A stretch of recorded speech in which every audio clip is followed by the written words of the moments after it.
This is probably the best Kevin Smith movie. Jay and Silent Bob Strike Back. Cop Out looks hilarious. I know a lot of people thinks it looks stupid, and well, it's understandable. I mean, well, um, if I can, I'll say Cop Out opening weekend.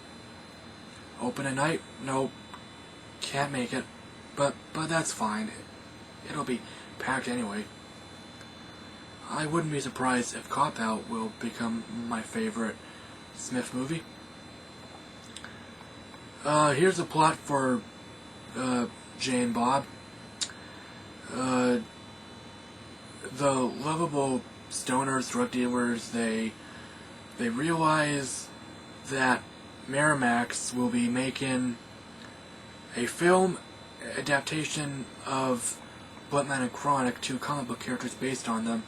Jay and Bob wants to stop the movie because they think it'll stop people on the internet bad-mouthing them, verbally abusing them.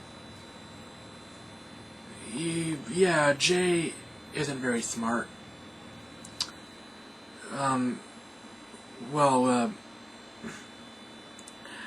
I don't think anybody could consider Silent Bob to be stupid, or at least a little bit.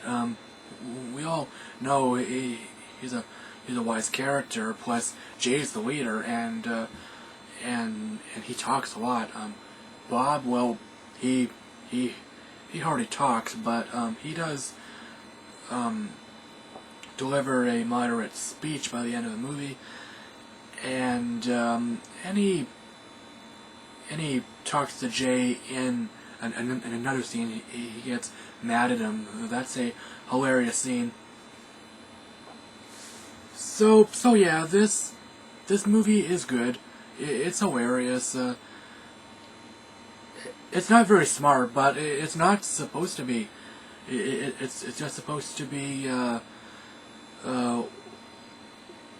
filthy, light, humorous. It's just supposed to be an average, fun comedy. It's not important in any way.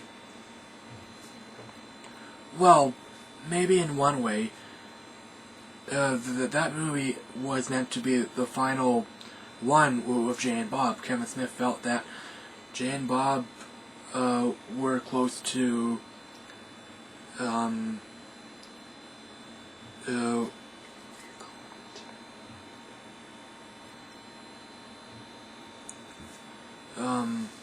overstaying their welcome, take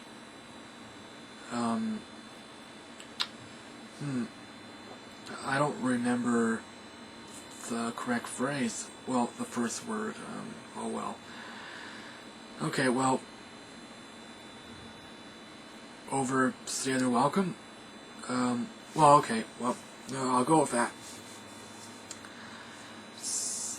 Kevin wanted to make this movie because, well, Dogma was very controversial. He wanted to make a movie that will hopefully have no controversy, and he thought it would be a good method to keep Jason Mewes clean, to persuade him, to convince him to avoid drugs. And well, unfortunately, that happened only for a little while.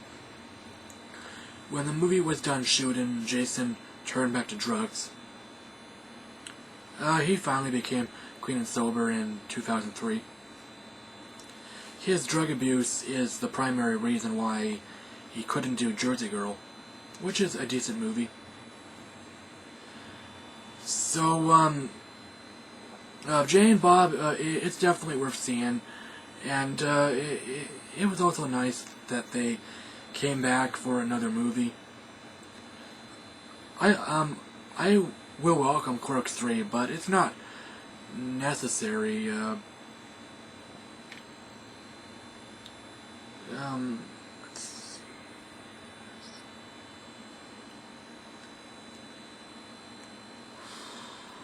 In case anyone is curious, yeah, this movie is very filthy, a lot of cursing. It has a lot more cursing than the previous 4 movies, since Jay and Bob are the main characters, and, well, Jay loves to curse a lot, and, well, you'll be hearing a lot more F-bombs than before, and, well, of course, Jay isn't the only character to drop F-bombs, but he's, well, most of the F-bombs in the movie are delivered by him.